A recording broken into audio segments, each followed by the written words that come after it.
pouco se sabe sobre o início do mundo, mas isso não impediu muitos mestres e homens eruditos de procurar a resposta. Há 40 mil anos, como alguns sustentam, ou talvez um número tão grande quanto 500 mil, não está escrito em nenhum livro que conhecemos, pois na primeira era do mundo, a Era da Aurora, os homens não eram letrados. O pouco que sabemos daqueles dias está contido nos mais antigos dos textos, os contos escritos pelos Ândalos, pelos Valerianos e pelos Discari, e até mesmo por aquele povo distante da lendária Ashai. Mas por mais antigas que sejam essas etnias letradas, elas não estavam nem na infância de sua história durante a Era da Aurora. O que se sabe, de forma mais precisa, era que em Westeros, nas terras de sempre inverno, até a costa do Mar do Verão, apenas dois povos existiam: os Filhos da Floresta e a raça de criaturas conhecida como gigantes. Sobre os gigantes na Era da Aurora, pouco pode ser dito, pois ninguém reuniu seus contos, lendas e histórias. Os homens da Patrulha da Noite declaram que as criaturas se cobriam com grossas peles, em vez de simplesmente serem homens muito grandes, como os contos infantis asseguram. Todos os relatos afirmam que eram criaturas imensas e poderosas. A partir de ossos encontrados no norte e enviados para a cidadela, alguns mestres estimam que o maior dos gigantes possuiu mais de 4 metros de altura, embora alguns dizem que 3,5 metros esteja mais perto da verdade. Os gigantes não tinham reis ou senhores, não tinham casas, exceto em cavernas ou sob árvores. Agora, os gigantes desapareceram, e os últimos relatos sobre eles têm mais de 100 anos. E mesmo esses são dúbios, história que os homens da Patrulha da Noite contam ao redor da fogueira. Os Filhos da Floresta eram de muitas maneiras o oposto dos gigantes, tão pequenos quanto crianças, mas escuros e bonitos.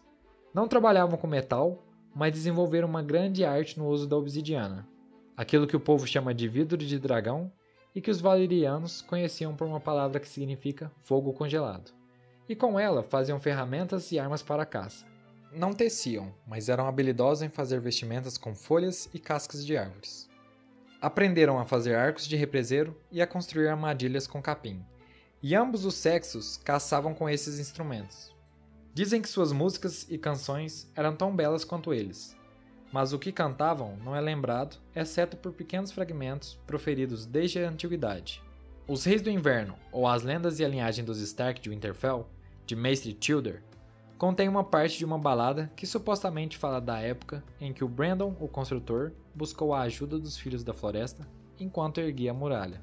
Ele foi levado a um lugar secreto para se encontrar com eles, mas no início não entendeu seu idioma, descrito como algo parecido com a canção das pedras em um riacho, do vento através das folhas ou da chuva sobre a água. O modo como Brandon aprendeu a linguagem dos filhos é um relato à parte, e não vale a pena ser repetido aqui, mas parece claro que o idioma deles se originava ou ao menos se inspirava nos sons que ouviam em seu dia a dia. Os deuses que os Filhos da Floresta adoravam eram aqueles sem nome, que um dia se tornariam os deuses dos primeiros homens, as divindades incontáveis dos riachos, das florestas e das pedras.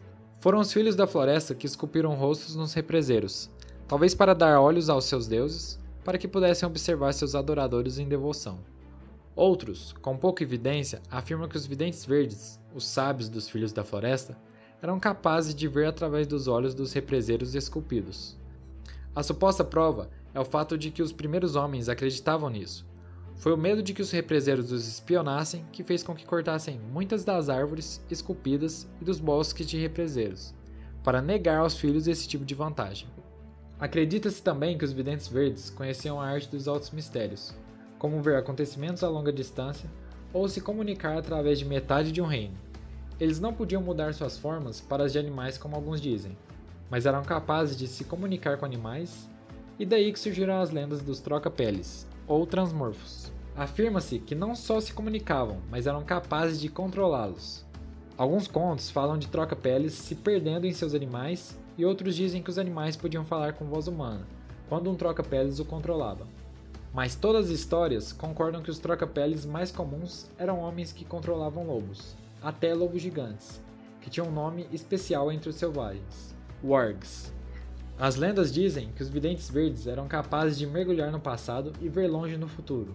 As visões podem ser pouco claras ou enganosas. Os Filhos da Floresta eram guiados pelos Videntes Verdes. E não há dúvida de que antes podiam ser encontrados nas terras de sempre inverno, até as praias do Mar do Verão. Faziam suas casas com simplicidade, sem construir fortalezas, castelos ou cidades. Em vez disso, moravam nos bosques, em cranoques, em pântanos e brejos, e até mesmo em cavernas e em vãos nas colinas. Dizem que nos bosques faziam abrigos de folhas e juncos pendurados nos galhos das árvores. Algumas fontes dizem que os maiores inimigos dos Filhos da Floresta eram os gigantes, como sugeriam os contos que circulavam ao norte, e como possivelmente foi provado por Mestre Kenneth em seu estudo sobre um túmulo perto do Lago Longo. Um sepultamento de gigante com pontas de flecha de obsidiana, encontrado entre as costelas restantes. Com o tempo, contudo, os Filhos da Floresta e os gigantes acabaram se unindo a outros perigos maiores. Existe a possibilidade de uma terceira raça ter habitado os Sete Reinos na Era da Aurora, mas é tão especulativa que só precisa ser tratada brevemente. Os Nascidos no Ferro dizem que os primeiros dos primeiros homens a chegarem às Ilhas de Ferro encontraram a famosa cadeira de pedra do mar em Velha Wick, mas que as ilhas não eram habitadas. Se isso for verdade, a natureza e as origens dos construtores da cadeira são um mistério. Mace Kirth, em sua coleção de lendas dos Nascidos no Ferro, Canções que os Homens Afogados Cantam, sugere que a cadeira foi deixada por visitantes vindos do outro lado do Mar Poente, mas não há evidências disso, apenas especulações. Então é isso, pessoal. Esse foi o vídeo sobre a Era da Aurora, que relata o início do mundo representado em As Crônicas de Gelo e Fogo. Se você gostou do vídeo, deixa seu like aí e comenta também o que você achou do vídeo, o que você acha que poderia melhorar e o que você sabe sobre esse mundo de As Crônicas de Gelo e Fogo. Além disso, se você não é inscrito, se inscreva no canal para acompanhar todos os lançamentos de vídeos aqui e compartilha esse vídeo com pessoas que gostam também de As Crônicas de Gelo e Fogo. Vai ajudar demais. Até o próximo vídeo. É nóis. Valeu. Falou!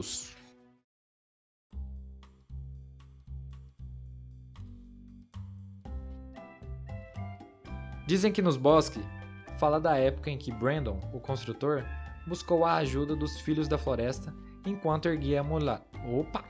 Os Reis do Inverno, ou As Lendas e a Linhagem dos Stark de Winterfell, de Mestre Tildor, contém uma parte de uma balada que supostamente fala da época em que Brandon, Filha da puta.